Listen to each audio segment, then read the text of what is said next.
इस डायरेक्शन से जाना शुरू करेगा, तो OH के लिए इसी डायरेक्शन से आना इस पॉइंट पे मुश्किल हो जाएगा, तो ये बैक अटैक करेगा, पीछे से अटैक करने की कोशिश करेगा। सबसे पहली चीज ये देखो कि क्या बैक अटैक पॉसिबल है। अगर बैक अटैक पॉसिबल है तो ये SN2 मैकेनिज्म फॉलो करेगा। ऐसा क्यों? जैसा मैंने कहा कि हम बस में चढ़े, उसको उठाया और खुद बैठ गए, ये वन स्टेप प्रोसेस हो रहा है। जैसे जैसे वो हटता जा रहा है वैसे वैसे हम लगते जा रहे हैं, ये चीज है। तो this is a one step process, ठीक है। अब फ्रंट से तो अटैक नहीं हो सकता, बैक से ही आना पड़ेगा। तो अगर वन स्टेप में होना है तो आपको ये देखना है कि जो बैक में अटैक करना पॉसिबल हो। यहां पर एक कार्बन है, ये इतनी ज्यादा हिंड्रेंस प्रोड्यूस नहीं करेगा। यहां पर 3 कार्बन है, ये जैसे ही अलाइन करेंगे लाइक अम्ब्रेला, पीछे की तरफ अलाइन करेंगे तो OH का यहां पर बैक अटैक करना मुश्किल हो जाएगा। तो इसका मतलब क्या हुआ? प्राइमरी में सबसे ज्यादा इजी है बैक अटैक करना और टर्शरी में सबसे मुश्किल है बैक अटैक करना। तो इसका मतलब primary will give you SN2 and tertiary will give you SN1। अब एक चीज और सोचिए, टर्शरी के अंदर एक अच्छा स्टेबल कार्बोकैटायन है और इसके अंदर एक वीक कार्बोकैटायन है। तो सेकंड पॉइंट आप ये नोट कीजिए कि जो स्ट्रॉन्ग कार्बोकैटायन बनता है वो SN1 से जाता है और जो वीक बनता है वो SN2 से जाता है। अब एक चीज बच्चों ध्यान से समझना, सेकेंडरी का इसका इंटरमीडिएट रहेगा, कोई दिक्कत दोनों के बीच का।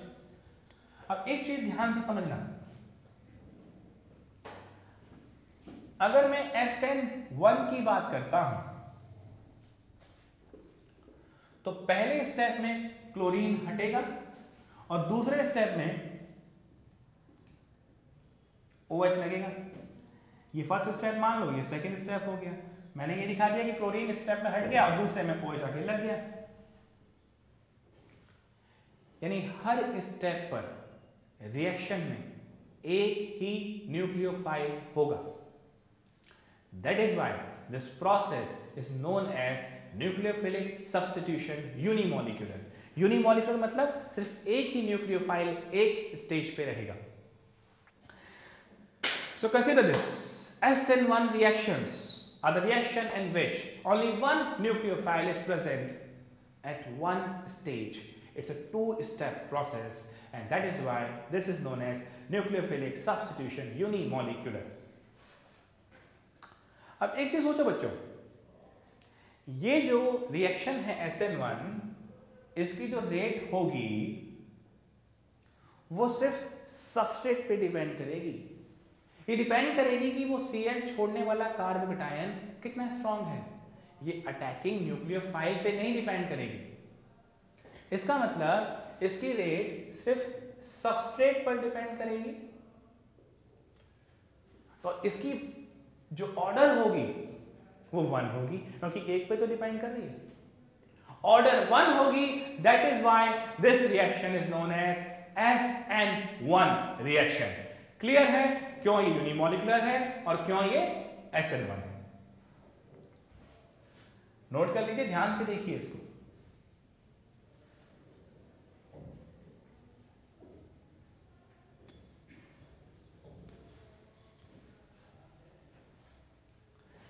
अब बच्चों एक और चीज समझते हैं, SN2।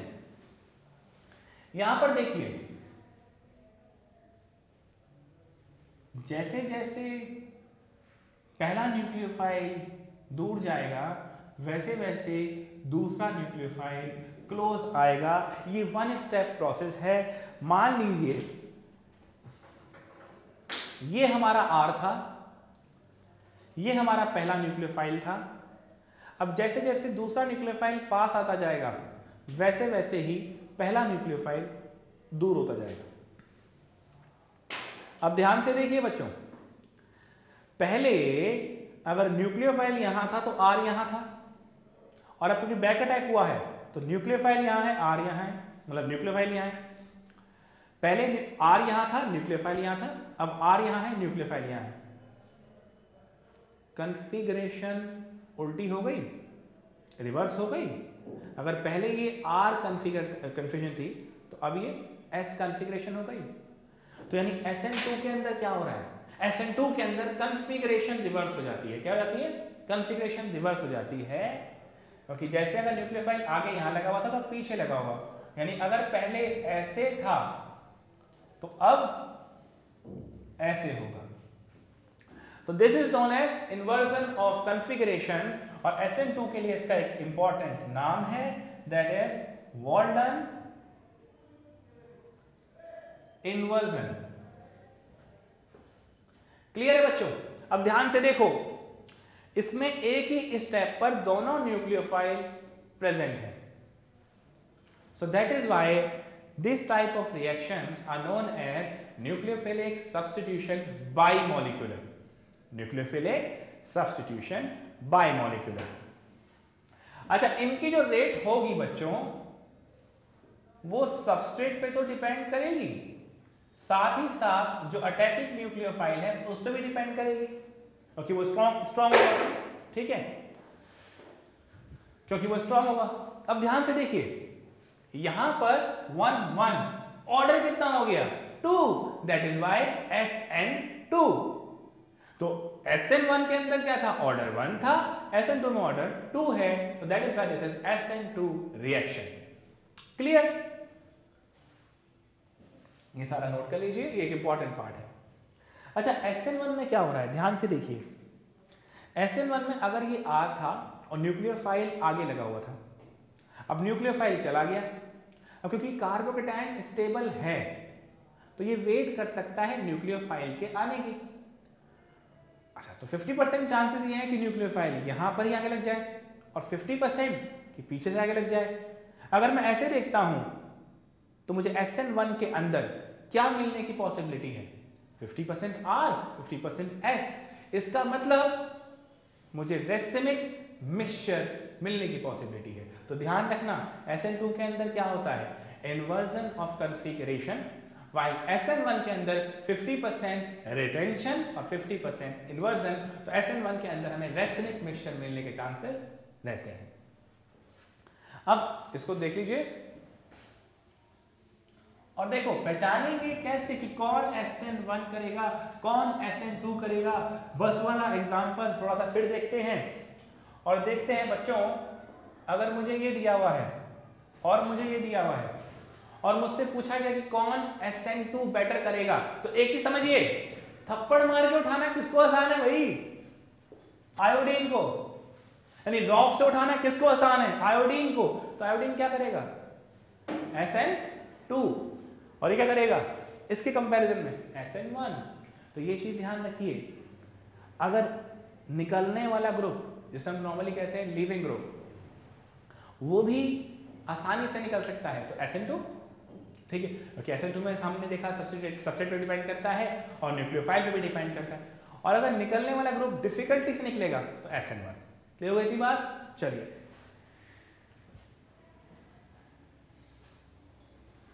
so these are your nucleophilic substitution reaction। अब बच्चों एक छोटा सा टॉपिक और ले लेते हैं इसका, that is electrophilic aromatic substitution, और रादर फ्रीडल-क्राफ्ट रिएक्शन जो आपकी बुक में है। अगर मैं फ्रीडल-क्राफ्ट रिएक्शन की बात करूं तो उससे पहले सोचना पड़ेगा मुझे कि बेंजीन कौन सी रिएक्शन करता है। हम बेंजीन का स्ट्रक्चर देखते हैं बच्चों,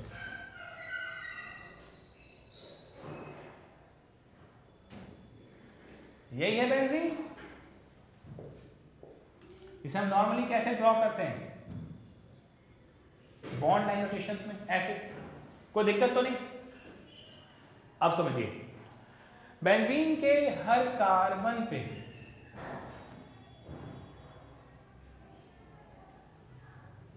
भाई पाई बॉन्ड है तो इलेक्ट्रॉन डेंसिटी ज्यादा है, ये सारी दुनिया जानती है, आप भी देखते आ रहे हैं, सुनते आ रहे हैं। Benzene is stable, benzene is stable due to resonance.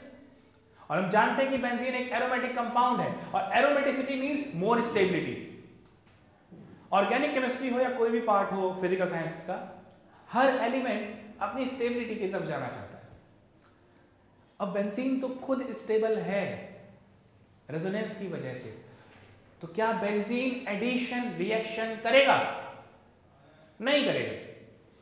क्यों जी? अगर वो एडिशन कर देगा तो एरोमेटिसिटी लूज कर देगा और वो अपनी एरोमेटिसिटी को लूज नहीं करना चाहता। तो that means benzene does not undergo addition reaction easily. क्या बेंजीन न्यूक्लियोफिलिक सब्स्टिट्यूशन शो करेगा? अभी हमने क्या पढ़ा कि न्यूक्लियोफाइल क्या है? इस पे नेगेटिव चार्ज डेंसिटी ज्यादा है, इलेक्ट्रॉन रिच स्पीशीज है। अच्छा, यहां पर भी तो पाई बॉन्ड है, तो यहां पर भी तो नेगेटिव है। तो अगर न्यूक्लियोफाइल बेंजीन की तरफ अप्रोच करेगा तो बेंजीन उसको रिपेल कर देगा। इसका मतलब न्यूक्लियोफिलिक सब्स्टिट्यूशन रिएक्शन भी बेंजीन नहीं कर सकता। तो बचा क्या? हमने खुद ही आंसर दिया कि बेंजीन के पास इलेक्ट्रॉन चार्ज डेंसिटी ज्यादा है, पाई बॉन्ड है इसके पास, तो ये इलेक्ट्रोफाइल को अपनी तरफ अट्रैक्ट कर सकता है। तो benzene undergo electrophilic substitution reactions, और जिन्हें हम कहते हैं इलेक्ट्रोफिलिक एरोमेटिक सब्स्टिट्यूशन रिएक्शन।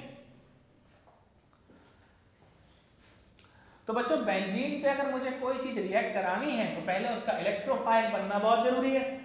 अब ध्यान से देखना, अगर मुझे क्लोरोबेंजीन यानी एराइल हैलाइड्स बनाने हैं तो मैं क्या करूं? भैया डायरेक्ट क्लोरीन तो अटैक कर ही नहीं सकता, क्योंकि हमें तो इलेक्ट्रोफाइल चाहिए। अब इलेक्ट्रोफाइल कैसे आएगा ये देख लेते हैं। ध्यान से देखो, अगर मैंने इसमें डाला अनहाइड्रस AlCl3, बच्चों ये तो हम जानते हैं anhydrous AlCl3 basically AlCl3 is a Lewis acid. Lewis acid कौन होता है? जो इलेक्ट्रॉन को अट्रैक्ट करना चाहता है। ठीक है जी। अनहाइड्रस क्यों लिया? क्योंकि पानी डाल देंगे तो ब्रेक कर जाएगा, फिर क्या है एसिड। तो इसका मतलब हमें इसी फॉर्म में रखना है इसको। अब क्योंकि ये अनहाइड्रस AlCl3 हमने लिया है और AlCl3 एक लुईस एसिड है, तो ये इलेक्ट्रॉन को एक्सेप्ट करना चाहेगा। इसको दिखेगा क्या? क्लोरीन। ये इससे क्लोरीन छीनेगा और बनाएगा AlCl4 माइनस। क्या बनाएगा बच्चों? AlCl4 minus. अगर कोई चीज कुछ लेके जा रही है तो इसका मतलब जो एलिमेंट बचा है उस पर क्या है? Positive charge. तो यहां बचेगा क्या? पॉजिटिव। अब देखो बच्चों, ये क्या हो गया? इलेक्ट्रोफाइल। अच्छा, हम कह रहे हैं सब्स्टिट्यूशन, तो इसका मतलब बेंजीन में भी तो कोई इलेक्ट्रोफाइल होना चाहिए जो निकलेगा।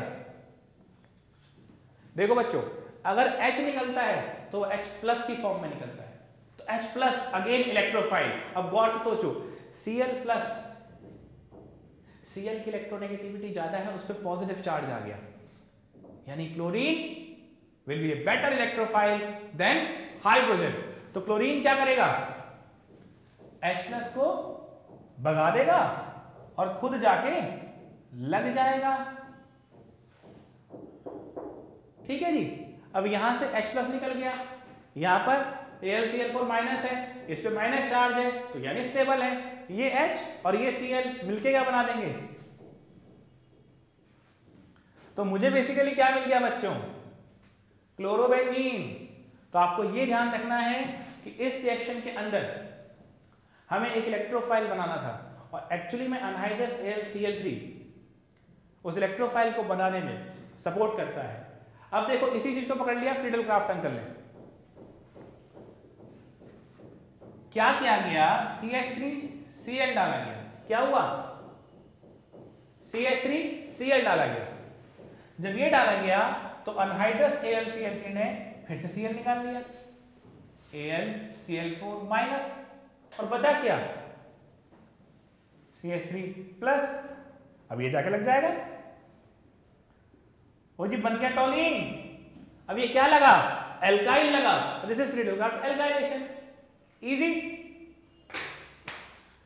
सो these are the reactions, electrophilic substitution reactions, जहां पर H प्लस को हटाकर यहां पर Cl लग गया, जहां पर H प्लस को हटाकर यहां पर CH3 लग गया।